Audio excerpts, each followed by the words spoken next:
Market Mantra. Market Mantra. Market Mantra. Market Mantra. Market Mantra.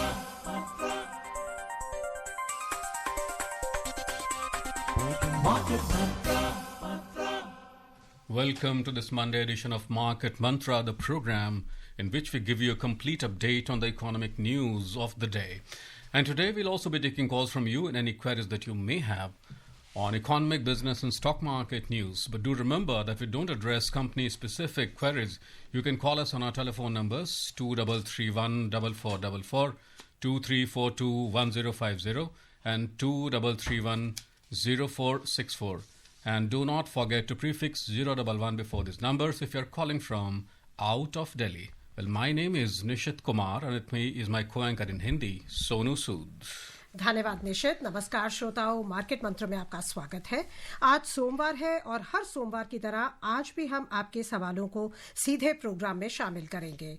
व्यापार, अर्थव्यवस्था और share बाजार से जुड़ा कोई भी प्रश्न पूछने के लिए आप इन नंबरों पर हमें फोन कर सकते हैं 23314444, 23421050 और 23310464। दिल्ली से बाहर के श्रोता इन नंबरों से पहले एसटीडी कोड 011 भी डायल करें। लेकिन याद रखें कि हम किसी खास शेयर या कंपनी से जुड़े सवालों के जवाब इस कार्यक्रम में नहीं दे पाएंगे। प्रश्नों के उत्तर और चर्चा के लिए आज हमारे साथ स्टूडियो में आमंत्रित हैं वरिष्ठ आर्थिक विश्लेषक शिशिर सिन्हा। शिशिर, नमस्कार। कार्यक्रम में आपका स्वागत है। नमस्कार और सभी श्रोताओं को नमस्कार। और अब सबसे पहले हेडलाइंस के साथ निशित Kumar. The headlines: benchmark domestic equity indices shrug off geopolitical jitters. Sensex gains over 670 points. Nifty closes above 24,900. India's WPI inflation eases to 14-month low of 0.39% in May, and global crude oil prices fall over 1%. Brent crude trading at $73.49 per barrel. भू राजनीतिक तनावों के बावजूद घरेलू share बाजारों में आई मजबूती। Sensex ने 670 अंकों से अधिक की छलांग लगाई। निफ्टी 24,900 के ऊपर हुआ बंद। भारत की थोक मूल्यों पर आधारित मुद्रास्फीति की दर मई में कम होकर 14 महीने के न्यूनतम स्तर 0.39% पर आ गई और कच्चे तेल की वैश्विक कीमतें 1% से अधिक टूटी। ब्रेंट क्रूड $73.49 प्रति बैरल पर कर रहा था कारोबार। शुरुआत करते हैं शेयर बाजारों से। घरेलू बाजारों में आज 2 दिन से जारी गिरावट का सिलसिला टूट गया और प्रमुख सूचकांक फिर तेजी के साथ बंद हुए। भू राजनीतिक स्थिति में संकट के बावजूद सभी क्षेत्रों में हुई खरीदारी के बल पर दोनों प्रमुख सूचकांक तेजी पर बंद हुए। 30 शेयरों पर आधारित बंबई शेयर बाजार का सेंसेक्स 0.84% की बढ़त से 678 अंकों का उछाल दर्ज करते हुए 81,796 पर बंद हुआ। नेशनल स्टॉक एक्सचेंज का निफ्टी 0.92% की तेजी से 228 अंक बढ़कर 24,947 पर बंद हुआ। व्यापक बाजार में भी आज तेजी का माहौल था। बीएसई मिड कैप सूचकांक 0.9% से अधिक बढ़ गया और स्मॉल कैप सूचकांक में 0.3% से अधिक की वृद्धि दर्ज हुई। The benchmark domestic equity indices rebounded today, snapping the two-day losing streak. Both indices edged up, fueled by buying across all sectors, offsetting geopolitical jitters. The 30 share index at the Bombay Stock Exchange, Sensex, gained 678 points or 0.84% to close at 81,796. The National Stock Exchange Nifty 50 rose 228 points or 0.92% to settle at 24,947. The broader market indices at the Bombay Stock Exchange also closed in positive territory. The mid-cap index advanced over 0.9% and the small-cap index increased more than 0.3%. In the Sensex pack, 27 out of 30 companies edged up. Among the top gainers were Ultratech Cement, which rose almost 2.4%, Tech Mahindra, increased more than 2.1%, and HCL Tech added over 1.6%. In the top laggards, Tata Motors shed more than 3.5%, Adani Ports lost 0.35%, and Sun Pharma fell almost 0.2%. In the sectoral indices of the Bombay Stock Exchange, all 21 sectors closed in the positive territory. In the top gainers, IT as well as focused IT both climbed 1.5% each. Tech advanced over 1.3%. Realty along with oil and gas added more than 1.2% each. The overall market breadth of the Bombay Stock Exchange was negative as shares of 2,108 companies declined, shares of 1,976 companies advanced, while the shares of 169 companies remained unchanged at the National Stock Exchange. 66 companies hit their 52-week high, while 27 hit their 52-week low. और अब हमारे साथ हमारे आज के पहले श्रोता जुड़ गए हैं दिल्ली से वीरेंद्र कुमार। वीरेंद्र कुमार जी, आपका बहुत बहुत स्वागत। मार्केट मंत्र में सवाल पूछें। मैडम, आप सभी प्रतिनिधियों को पहले तो मेरा नमस्कार। जी नमस्कार। हाँ मैडम, मुझे ये जानकारी चाहिए, जैसे किसी कंपनी का शेयर है, कोई भी ए और बी दो कंपनियां हैं, तो कंपनी ए का जो मार्केट कैप है वो है 50,000 करोड़ और बी का है 10,000 करोड़ मार्केट कैपिटल। तो कौन सी कंपनी स्ट्रॉन्ग मानी जाएगी, कौन सी कंपनी बड़ी है? ये मतलब मार्केट कैपिटल तय करता है या उसमें कितनी बड़ी मशीनरी है, कितने एम्प्लॉई हैं, ये मतलब क्या इसका पैमाना क्या होता है कि बड़ी कंपनी? देखिए वीरेंद्र जी, शेयर बाजार में करीबन 6,700 से ज़्यादा कंपनियां जो हैं वो लिस्टेड हैं। इन कंपनियों को 3 श्रेणी में डाला गया है। एक जिनको हम लोग कहते हैं लार्ज कैप यानी कि बड़ी पूंजीकरण वाली, फिर मझोली हैं और फिर छोटी हैं। उसका आधार भी तय किया गया है कि जो बाजार पूंजीकरण के हिसाब से पहली 100 कंपनियां होंगी वो लार्ज कैप हैं। 101 से 250 तक जो पायदान पर हैं वो मझोली हैं और 250 के बाद जो हैं वो छोटी हैं। अगर मैं आंकड़ों के हिसाब से कहूं तो 20,000 करोड़ या उससे ऊपर का है वो लार्ज कैप है, और फिर 20,000 करोड़ से कम या 5,000 करोड़ रुपये से ज़्यादा है वो मिड कैप है, और 5,000 करोड़ रुपये से कम जिसका मार्केट कैप है वो स्मॉल कैप है। अब आपका जो प्रश्न था कि जो लार्ज कैप हैं वो मजबूत कंपनियां हैं, निश्चित तौर पर जो जितनी भी बड़ी कंपनियां हैं वो लार्ज कैप में इंक्लूड की गई हैं, और उनका बाजार पूंजीकरण इस बात पर निर्भर करता है कि बाजार में कितने शेयर खरीद बिक्री के लिए उपलब्ध हैं और साथ ही साथ उनकी कीमतों में किस तरीके से उतार चढ़ाव है। तो शेयर बाजार के नज़रिए से महत्वपूर्ण यह है कि उनका बाजार पूंजीकरण कितना है। Our next caller is Mangesh from Maharashtra. Mangesh, welcome. Hello, Maharashtra Akola से मंगेश राउत बोल रहा है। हाँ मंगेश जी, सर मेरा क्वेश्चन ईटीएफ के बारे में था। सबसे पहले आप अपना रेडियो सेट थोड़ा वॉल्यूम उसका कम कर लें या बंद कर लें, आवाज एको हो रहा है। हाँ मंगेश जी, रेडियो सेट अपने बंद कर। अब आ रही है आवाज? हाँ बताएं। ईटीएफ के बारे में पूछना था सर, ईटीएफ कैसे इन्वेस्ट करे और उसके चार्जेस ये अच्छा है या स्टॉक में इन्वेस्ट करना चाहिए कि ईटीएफ में, उसके बारे में जानना है। मंगेश जी देखिए, एक्सचेंज ट्रेडेड फंड या ईटीएफ जिसको हम लोग कहते हैं वो थोड़े से, जिसको कहते हैं ना कि परिपक्व निवेशक जो हैं वो उनके लिए ज़्यादा बेहतर है। आप निवेश करना चाहते हैं म्यूचुअल फंड में तो जो कोई सेक्टोरल या फिर जैसे इक्विटी है, मतलब जिसका पैसा शेयरों में कम से कम 65% लगता है, उनमें अगर आप पैसा लगाएं तो बेहतर है। एक्सचेंज ट्रेडेड फंड में थोड़े समय के बाद जब आपको बाजार थोड़ी बेहतर समझ में आने लगे तब आपको वहाँ पर पैसा लगाना चाहिए। और जहाँ तक चार्जेस के सवाल हैं, वो चार्जेस कैसे अलग नहीं होते हैं और ना ही आपको डीमैट अकाउंट खुलवाने की ज़रूरत है म्यूचुअल फंड में निवेश करने के लिए। और अब करेंसी बाजार पर एक नजर डाल लेते हैं। अंतर बैंकिंग विदेशी मुद्रा बाजार में रुपया मामूली बढ़त के साथ 86 रुपये 6 पैसे प्रति डॉलर के स्तर पर बंद हुआ। उधर दुनिया की अन्य 6 प्रमुख मुद्राओं की तुलना में डॉलर की मजबूती दर्शाने वाला डॉलर सूचकांक 97.92 पर था। रुख करें अंतर्राष्ट्रीय बाजारों का तो अधिकांश प्रमुख एशियाई बाजारों में आज बढ़त का रुख था। दक्षिण कोरिया के कॉस्पी इंडेक्स में 1.8% का उछाल आया। जापान के निकेई 2025 सूचकांक में 1.2% की तेजी दर्ज हुई। हांगकांग का हैंगसेंग इंडेक्स 0.7% बढ़ गया और चीन के शंघाई कॉम्पोजिट इंडेक्स में 0.35% की वृद्धि दर्ज हुई। सिंगापुर का स्ट्रेट्स टाइम्स सूचकांक हालांकि आज लगभग स्थिर रहा।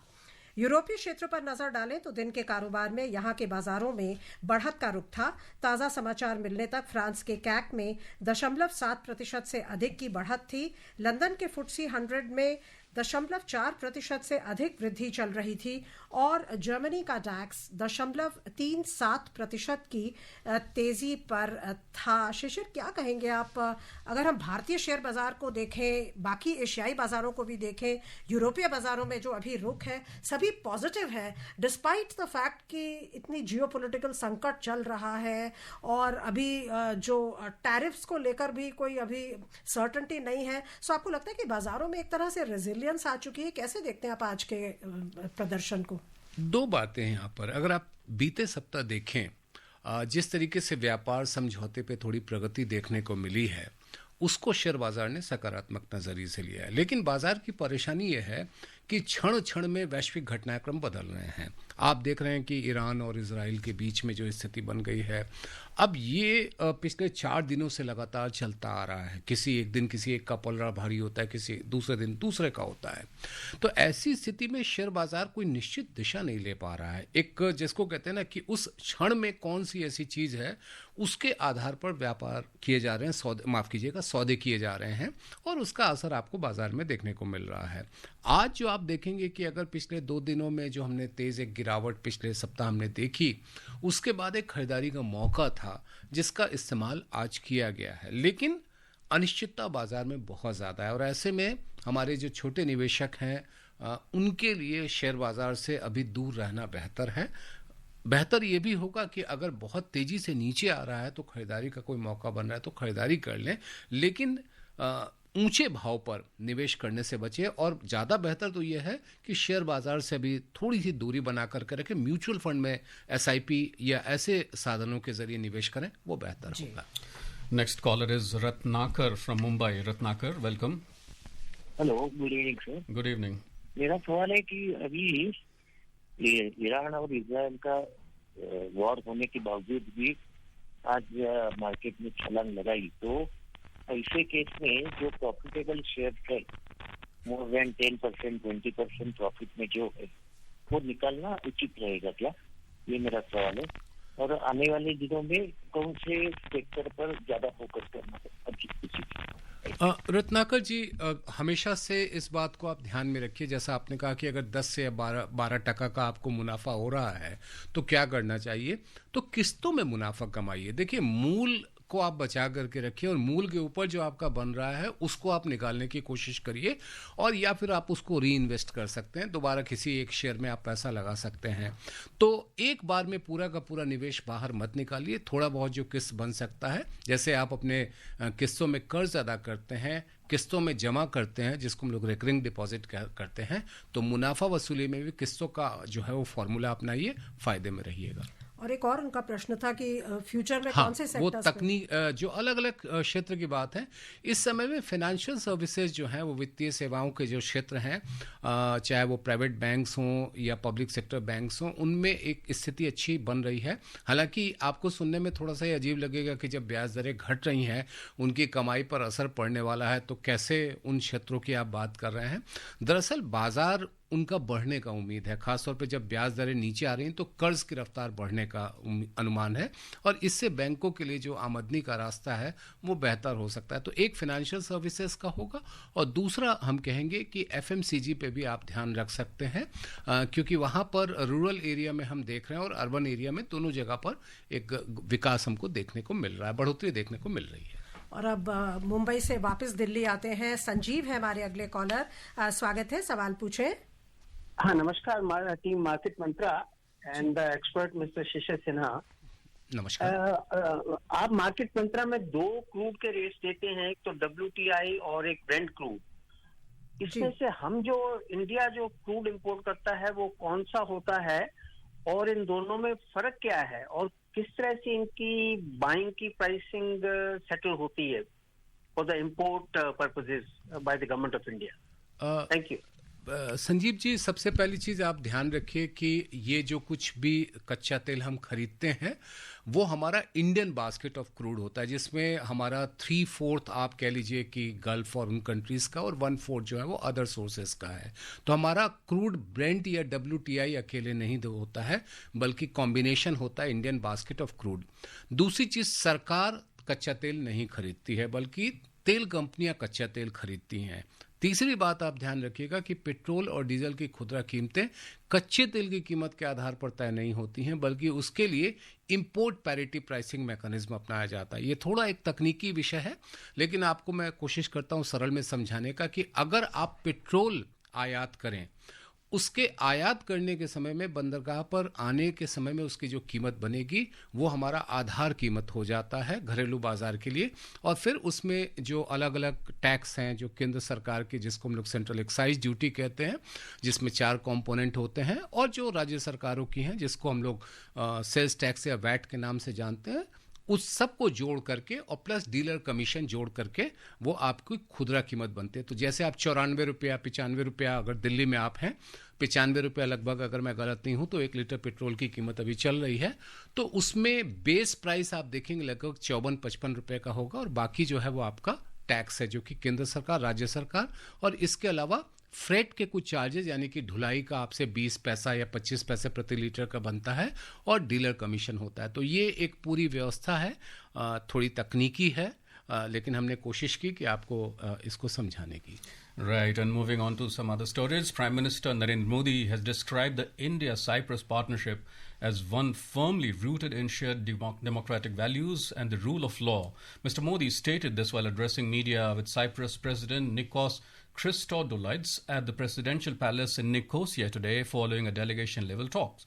During the delegation-level talks, the two leaders held wide-ranging discussions covering the full spectrum of India-Cyprus relations. The two leaders agreed on the transformative potential of the India-Middle East-Europe economic corridor, calling it a project that can boost regional peace and prosperity. Both sides also expressed readiness to support the conclusion of the EU-India Free Trade Agreement by the end of this year, recognizing its significant economic and strategic potential.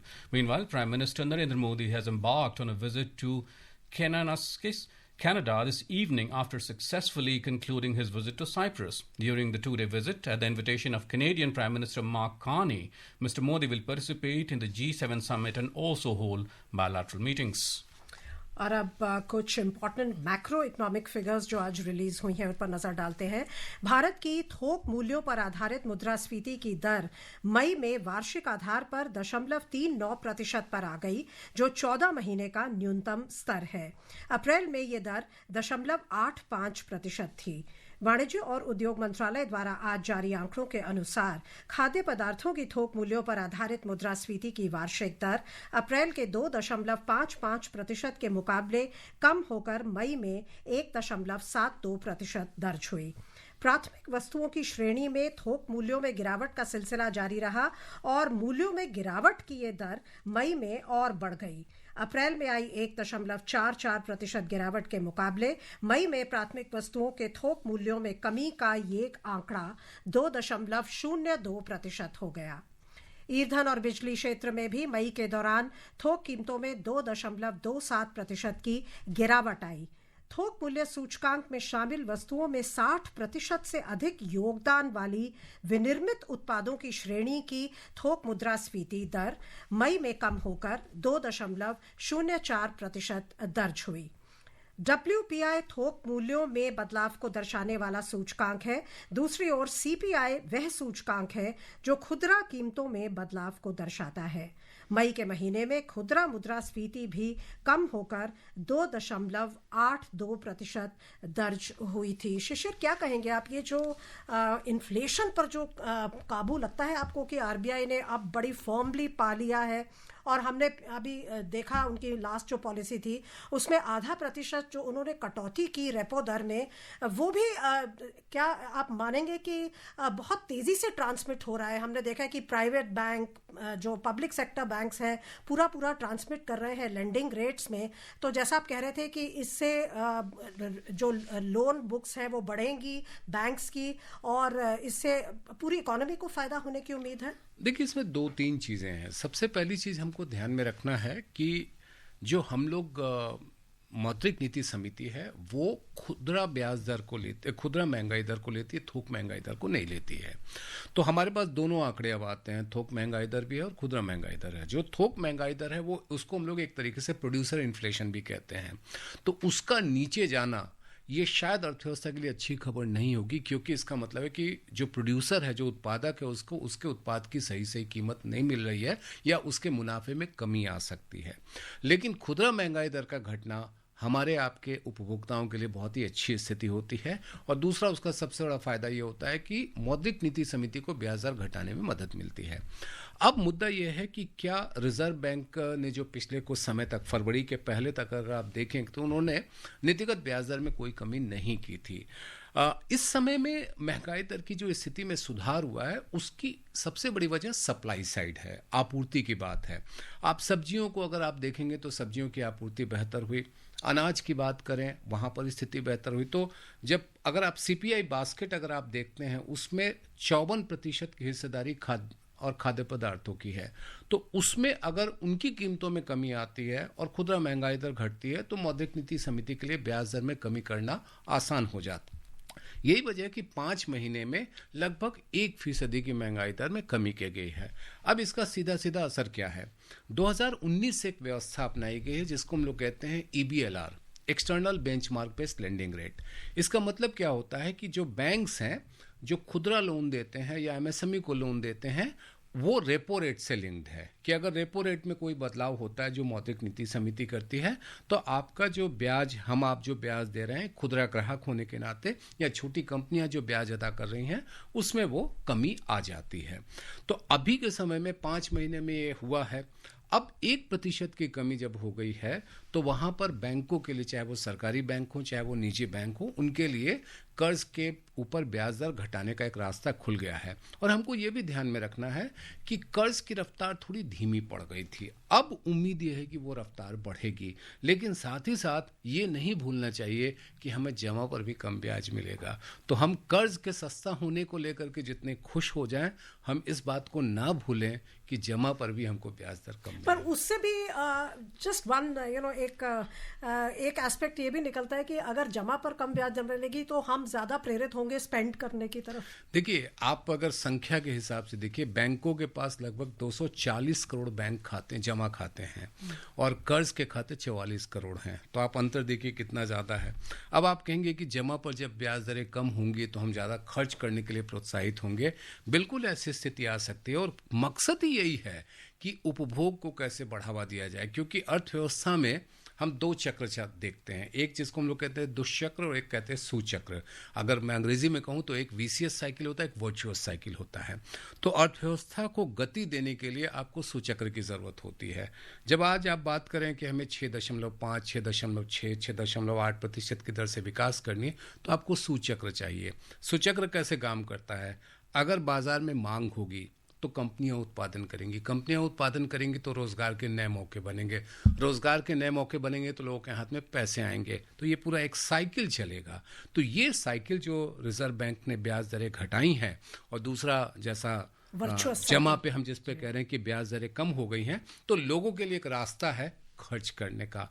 अब उम्मीद की जानी चाहिए कि खर्च काफी बढ़ेगा और इससे अर्थव्यवस्था को फायदा होगा। You're tuned in to our special program, Market Mantra, and listeners who can call in on our telephone numbers 23314444, 23421050, and 23310464, and do not forget to prefix 011 before these numbers if you're calling from out of Delhi. और जो wholesale price index कम हुआ है, बस बहुत आपकी brief सी टिप्पणी, जो crude oil prices कम हुई हैं, इनपुट प्राइसेस कम होने का भी एक फायदा मिलता है और उससे भी बिल्कुल। देखिए, जैसे आपूर्ति बढ़ी तो आपूर्ति बढ़ने के बाद जाहिर सी बात है उसकी कीमत कम होगी। अगर साग सब्जियों में अगर आप देखें, मैं देखिए महंगाई दर में टॉप लिया जाता है, टॉप यानी कि टोमेटो, ओनियन, पोटैटो।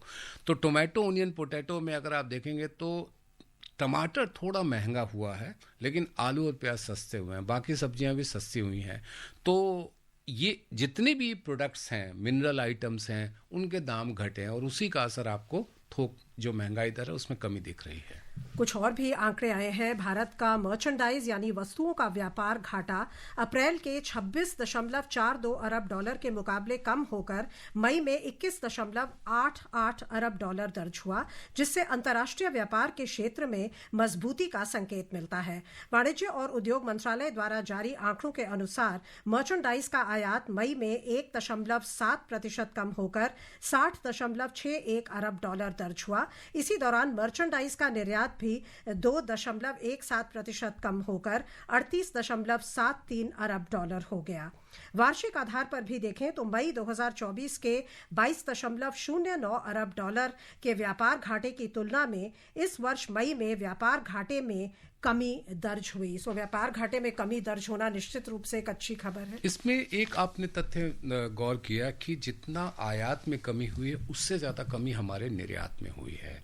अगर आयात में कमी 1% से कुछ ज़्यादा की है तो निर्यात में 2% से ज़्यादा की कमी है। और अमूमन इस समय में हमने देखा है कि ये जो महीना होता है अप्रैल मई का, उसमें थोड़ी बहुत गिरावट आती है। निश्चित तौर पर ये एक अच्छी खबर है क्योंकि हमारा करंट अकाउंट डेफिसिट जो चालू खाते का घाटा है वो कम होगा और ये रुपए के लिए अच्छी खबर होगी। जैसा कि आंकड़े भी बता रहे हैं कि रुपया मजबूत हुआ है डॉलर के मुकाबले, उसके लिए एक वजह जो है ये जो हमारा व्यापार घाटा उसका कम होना भी है। And on to some other news. Labor force participation rate, that is LFPR, in current weekly status CWS among persons of age 15 years and above decreased to 54.8% in May as compared to 55.6% in April 2025. According to the Ministry of Statistics and Program Implementation MUSPI, monthly labor force and unemployment data LFPR in rural areas was 56.9% and LFPR in urban areas was 50.4% for persons of the same age group during last month. Meanwhile, India's unemployment rate in CWS increased to 5.6% from 5.1% in April for individuals aged 15 years and above. The unemployment rate for female was higher at 5.8% compared to the male. You are off 5.6%. Shishir, your quick comments on this. This unemployment rate? Yes. Unemployment rate has gone up slightly because of the female joblessness rate has slightly gone up. And that could be one reason, especially in the rural area where we are saying that the female unemployment rate has gone up, which is impacting the overall unemployment rate. All right, moving on to crude now. Crude oil prices edged down today as renewed military strikes by Israel and Iran over the weekend left oil production and export facilities unaffected. Brent crude was trading 1% down at $73.49 per barrel. WTI crude was also trading 1.1% down at $72.18 per barrel when reports last came in. Shishirji, looking at the geopolitical tensions that we are witnessing over the past few days, especially in West Asia, where do you see this oil price going on from here? It's not a good sign. I mean, going by the tension, and we have seen that just within last 4 to 5 days, the oil prices have boiled up. And if the supply is affected, I mean, at this moment, at least for next some time, we are not going to face any problem in terms of the supply. But if this continue for a long period, then there may be some issue in terms of supply, and then the price may go up. In fact, one of the analysts has written that the price could surge to as high as $150 per barrel. I mean, God forbid it should not happen, but we should not discount this factor. So that is one problem we have to keep in mind. Bharat के लिए तो बहुत ही ये एक important मुद्दा है। Let's hope ऐसा ना हो। और अब चलते हैं सराफा बाजार की ओर, जहां सोना आज गिरावट के साथ कारोबार कर रहा था। अंतिम समाचार मिलने तक भारत में 24 कैरेट सोना 0.53% गिरकर 99,950 रुपए प्रति 10 ग्राम के स्तर पर था। वहीं चांदी 0.26% बढ़कर 1,07,200 रुपए प्रति किलो पर थी। मल्टी कमोडिटी एक्सचेंज में अंतिम समाचार मिलने तक अगस्त में आपूर्ति वाले सोने का वायदा मूल्य 0.45% प्रतिशत गिरकर 99,826 रुपए प्रति 10 ग्राम पर था। वहीं जुलाई में आपूर्ति वाली चांदी का वायदा मूल्य 0.42% बढ़कर 1,06,935 रुपए प्रति किलो पर था। बहुत बहुत धन्यवाद आपका शिशिर आने के लिए और बहुमूल्य जानकारी के लिए। धन्यवाद। And before we close, a reminder of the headlines. Benchmark domestic equity indices shrug off geopolitical jitters. Sensex gains over 670 points. Nifty closes above 24,900. India's WPI inflation eases to 14-month low of 0.39% in May, and global crude oil prices fall over 1%. Brent crude trading at $73.49 per barrel. That's it in this edition of Market Mantra from the entire team here. Goodbye. Market Mantra.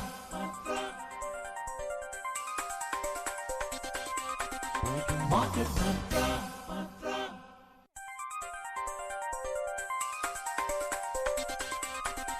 Market Mantra.